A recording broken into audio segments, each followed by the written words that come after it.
Monsieur le Président, mes chers collègues, Mesdames et Messieurs.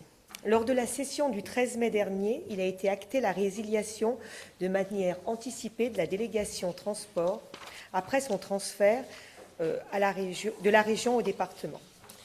À notre arrivée, vous aviez tenu à négocier avec la région afin de continuer à exercer cette compétence historique qui a un sens fort dans notre territoire puisque nos prédécesseurs se sont mobilisés pour maintenir la gratuité de ce service essentiel.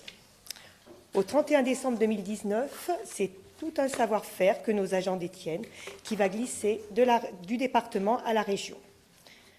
Plus que le transport scolaire, vous faites le choix de confier le transport adapté à la région qui deviendra notre prestataire de service. La compétence transport, c'est le quotidien de l'exercice d'un conseiller départemental.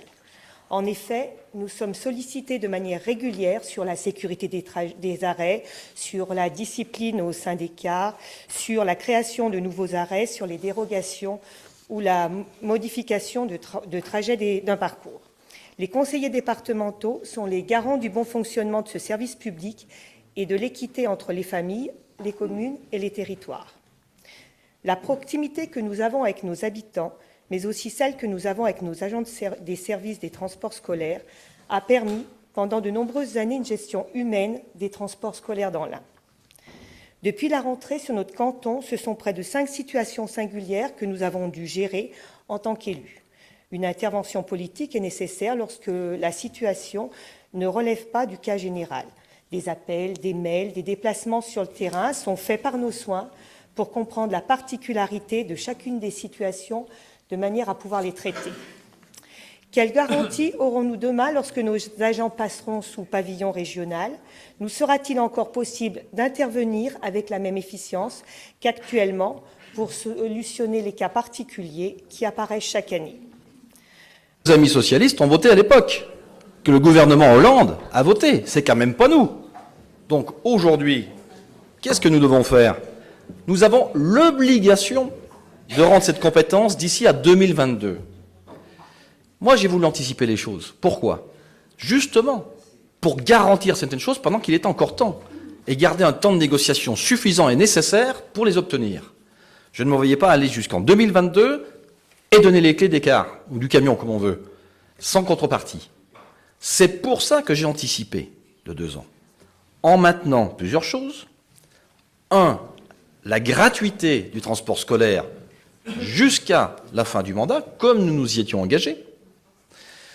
Je rappelle qu'il n'y a que 2 départements, ou 3, dans toute la grande région Auvergne-Rhône-Alpes, qui font la gratuité de transport. 2, en garantissant les mêmes services et qualité de service aux élèves transportés. Et enfin, 3, en reprenant les effectifs, l'ensemble des effectifs, mais aussi de tous les locaux de la RDTA, de notre régie départementale. J'ai obtenu cela de la part de la région. À partir de ce moment-là, une fois ces garanties obtenues, je me suis dit, on peut autoriser une anticipation au 1er janvier 2020. Vous avez évoqué tout le savoir-faire d'autres personnels, et j'en conviens, et je suis le premier également à le souligner. Vous avez évoqué également le transport adapté, mais je vous le dis, le transport adapté, nous avons demandé, et je l'ai déjà dit, qu'il soit conservé par le département. Ce qui veut dire, c'est que nous gardons la main.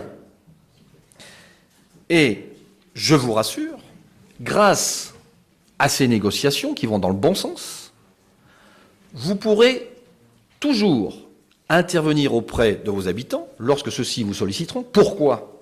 Parce que j'ai obtenu également de la région que reste sur le site de Bourg-en-Bresse le personnel du service des transports. C'est 15 personnes environ, avec notre directrice Delphine Avocat, qui fait du très bon travail, qui sera toujours physiquement sur Bourg-en-Bresse.